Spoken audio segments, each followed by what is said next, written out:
اور جو معاشی طور پر سپورٹ کی اس ملک پاکستان کے لیے، اور تحریک پاکستان میں جو ان کا کردار رہا، اور تحریک ہندوستانِ برصغیر کے لیے جو ان کا کردار رہا، تو اس کردار کو لے کے آپ کی غیرت، آپ کی حمیت کہاں پر تھی جب اس قسم کے جو ہے نو دولتی کی، جن میں جنہیں کہتا ہوں کہ جن کو کسی چیز کا پتہ نہیں ہے، بلاول زرداری کو پہنچانے والے ایوانوں میں آپ ہیں، ہم نہیں ہیں، صوبہ سندھ ہے جس نے اس کو وہاں پر پہنچایا ہے، لیکن اگر آپ نے پہنچا دی ہے تو اس کی پھر جو بھگتان ہے وہ بھی آپ کے سامنے ہے کہ آپ کے صوبہ سندھ کے رورل ایریاز کی کیا حالتیں ہیں، کیا ترتیبیں ہیں،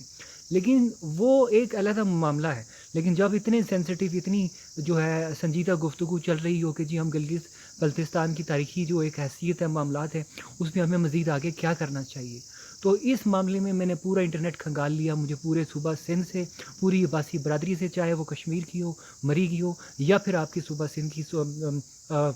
بہاولپور کے کچھ معاملات ہیں، تو کسی ایک بندے کی جانب سے بھی مجھے یہ گفتگو سامنے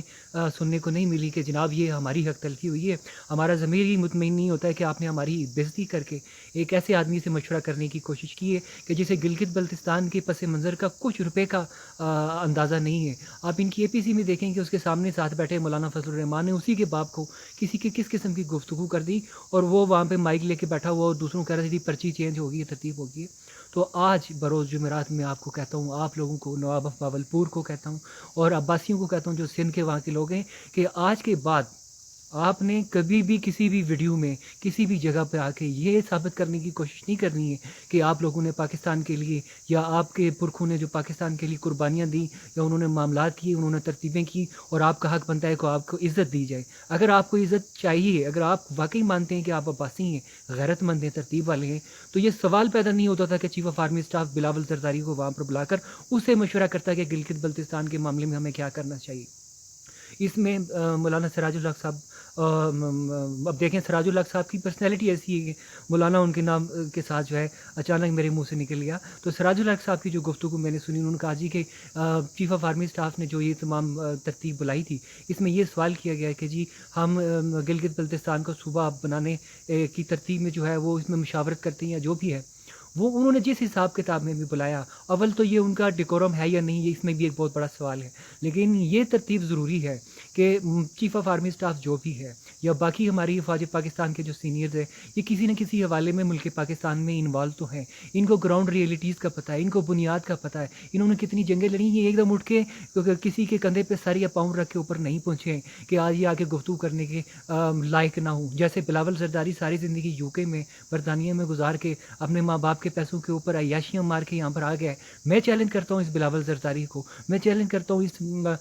نواز شریف کی تمام اولاد کو، تمام آل شریف، تمام آل بھٹو کی اولادوں کو، کہ تمہاری اوقات کیا ہے، کس حیثیت سے اگر تمہیں کو زبردستی تم پیسے لے کے یہاں پہ وہاں پہ ایوانوں میں پہنچ گئے ہو، جن کو ہم نہیں مانتے ہیں اسی لیے ہم کھڑے ہوئے ہیں، لیکن اس کے بعد تمہاری کیا اوقات ہے کہ تم سے مشورہ کیا جائے کہ تم گلگت بلتستان کے بارے میں جو ہے اپنی رائے کا اظہار ہی کر سکو۔ تمہارا تاریخی پس منظر کیا ہے اس سلسلے میں، کیا جانتے ہو تم اس سلسلے میں کہ گلگت بلتستان میں تم سے مشورہ کیا جائے، اور اگر تم جیسے لوگوں سے مشورہ کیا جائے تو پھر میں پیپلز پارٹی کے ان عوام کارکنان سے سوال کرتا ہوں، ان جیالوں سے سوال کرتا ہوں، سحر عباسی سے سوال کرتا ہوں کہ جو عباسی ہونے کے ناطے وہاں پر ایم این اے اور باقی معاملات میں ہے، کہ پھر تم لوگوں کی جو ساری جو قربانیاں یہ کہاں گئی ہیں؟ کیا تمہارا حق پھر نہیں بنتا تھا کہ تم سے بھی پوچھا جاتا کہ گلگت بلتستان کے بارے میں کیا ہمیں کرنا چاہیے؟ تو سراج الحق صاحب فرما رہے تھے کہ جی انہوں نے یہ اینڈ میں جواب دیا کہ جی ہم صوبہ بنانے کی اس میں حمایت میں تو ہے، لیکن ہم یہ صوبہ الیکشنز کے بعد جو ہے بنانے کے چکروں میں، اس سے پہلے ہمیں نہیں جو ہے اس کا کوئی آپشن قبول۔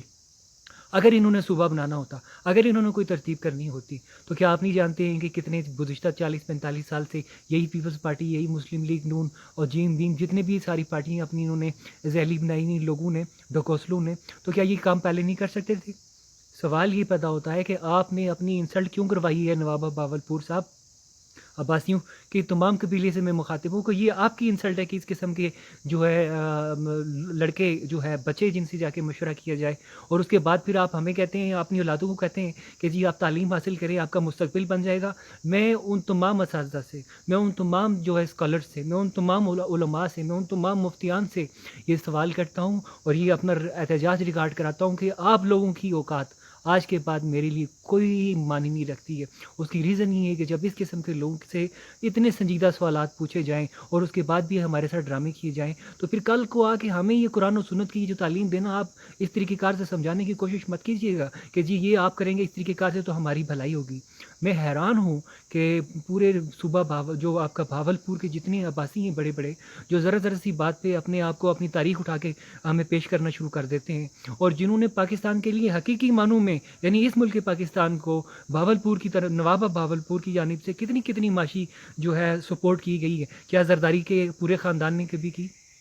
کیا بھٹو کے پورے خاندان نے کبھی کی؟ کیا شریف کے پورے خاندان میں سے کسی نے اتنی سپورٹ ہمارے ملک پاکستان کو کی؟ تو جب آپ کو تمام تاریخوں کا پتہ ہے تو پھر بار بار آ کے آپ ان سیاسی پارٹیوں میں کیوں گھستے ہیں؟ اور جب آپ گھستے بھی ہیں تو کیا پوری پیپلز پارٹی میں کوئی اور بندہ نہیں تھا جو ان کو ریپرزینٹ کر سکتا، جہاں پہ آپ نے جا کے بلاول بھٹو کو جا کے پیش کر دیا؟ پھر میرا سوال ہے چیف آف آرمی اسٹاف سے کہ جناب آپ ان کو عزت دے رہے ہیں،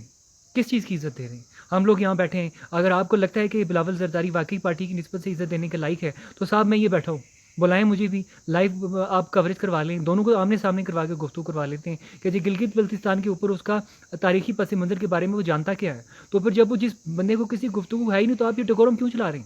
کیوں یہ پورا پارا کر رہے ہیں؟ اس لیے ہم بار بار آپ کو خدا کا واسطہ دیتے ہیں، اس لیے ہم آپ کو بار بار گزارش کرتے ہیں کہ جناب ان لوگوں کے ہوتے ہوئے ہمارا کوئی والی وارث نہیں ہے۔ یہ جو لوگ نمازیں پڑھتے ہیں، یہ لوگ جو معاملات کرتے ہیں، قرآن و سنت کی گفتگو کرتے ہیں، یہ تمام کے تمام لوگ منافقتی اس حد تک جا چکے ہیں کہ ان کو احساس ہی نہیں ہے کہ کس بندے کو کہاں بٹھانا ہے اور اس سے کیا گفتگو کرنی ہے۔ جب سے میں یہ سن چکا ہوں اور میں یہ